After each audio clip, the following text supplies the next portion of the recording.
Part 1. The lease no one signed. Jonathan Reyes had never believed in coincidences. Life, in his experience, was a series of choices and consequences, predictable if you knew where to look. But the apartment at 76A Hayworth Lane was starting to make him reconsider.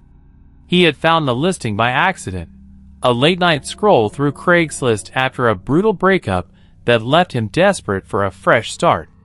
The ad was suspiciously cheap. 2 bed, 1 bath. Quiet building. Downtown. $450 per month. Must move in this week. The price seemed almost unreal, especially for this city. His first red flag should have been the lack of any application process or paperwork.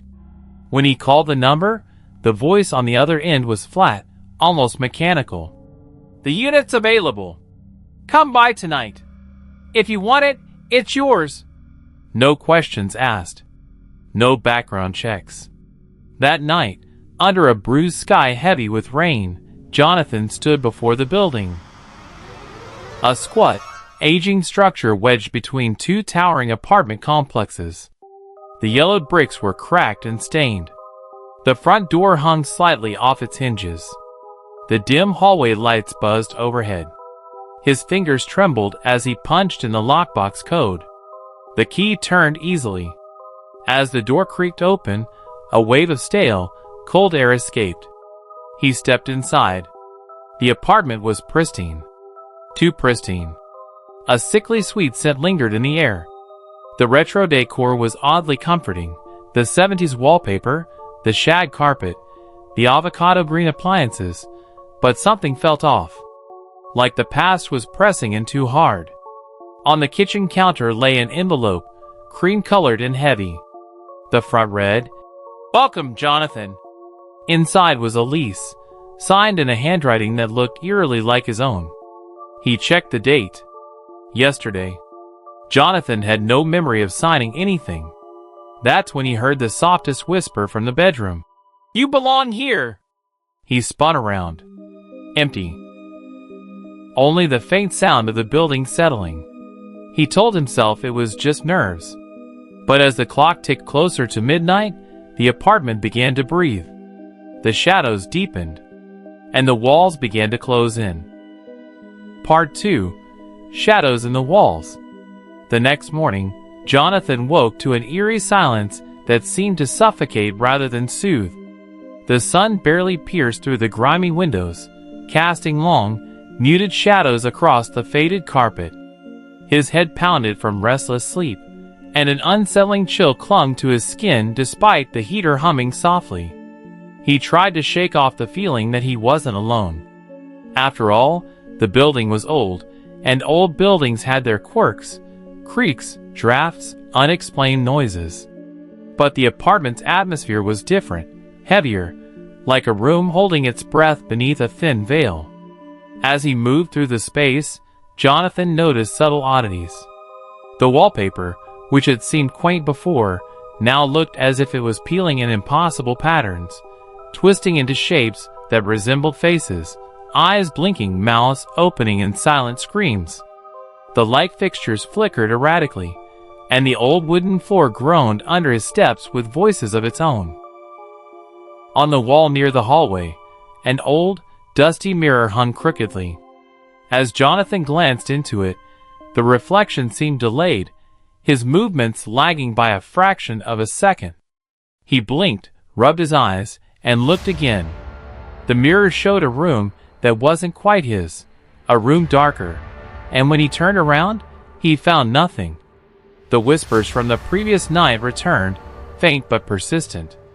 At first, they were just indecipherable murmurs, like the hum of a broken radio. But gradually, patterns emerged, words, soft and urgent. "You belong here. Don't leave. Stay forever." His heart hammered in his chest. Jonathan tried to rationalize. Maybe it was the loneliness, the stress. He called his sister to distract himself. When he hung up, the whisper came again, clearer, right behind his ear. "Jonathan!" He whipped around. No one. Fear coiled in his stomach. Determined to regain control, Jonathan decided to explore the building. Maybe talking to neighbors would help. But as he stepped into the hallway, the lights flickered out, plunging him into darkness. The emergency lights blinked on, dim and blood red. Downstairs, footsteps echoed, slow and deliberate, though the lobby was supposed to be empty at this hour.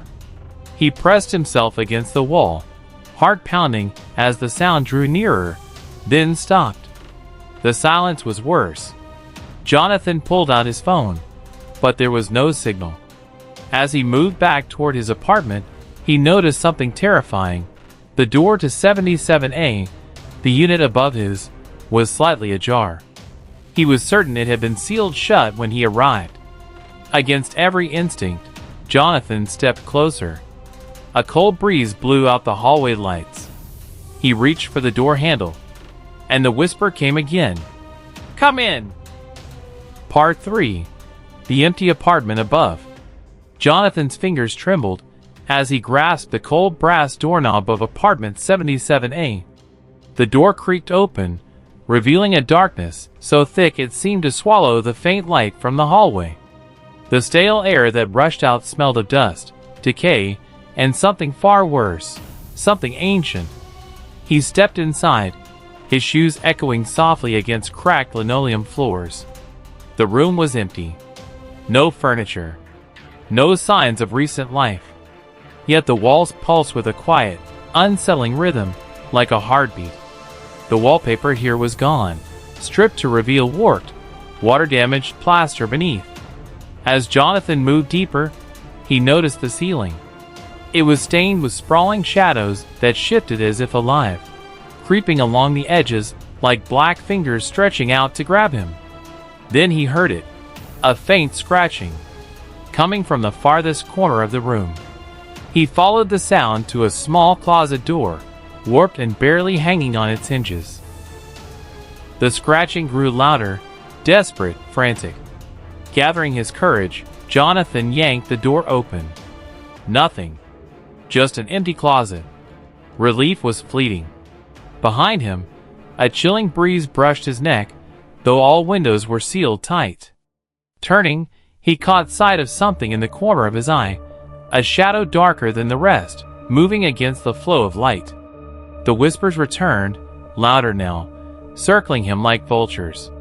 "Why do you come here? This is not your home. Leave before it takes you." Jonathan's breath hitched. His rational mind screamed to run, but his feet felt rooted to the spot. Suddenly, the closet door slammed shut with a deafening bang, and the lights flickered violently. The apartment seemed to shudder, as if alive and angry. Panicked, Jonathan bolted out of 77A, slamming the door behind him. Back in his own apartment, he locked every door and window, but sleep refused him. Through the night, he heard the scratching and whispering. The apartment above calling to him, pulling him back. At dawn, he found a note slipped under his door. "We see you. You can't hide." Part 4. The unseen tenant. Days passed, and Jonathan's grip on reality began to fray. The note beneath his door wasn't an isolated incident. It was just the beginning.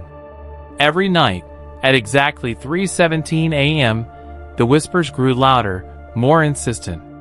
The scratching behind the walls turned into something heavier, like nails dragged slowly over wood.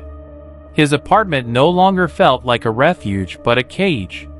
One evening, desperate for answers, Jonathan visited the building's landlord. The old man's face grew pale when Jonathan mentioned the noises from 77A. "That apartment's been empty for years," the landlord muttered. "No one's lived there since the last tenant disappeared. Nobody even wants to go near it." "Disappear? What do you mean?" The landlord looked away, voice dropping to a whisper. "She vanished without a trace. Police found the place empty. No sign of struggle.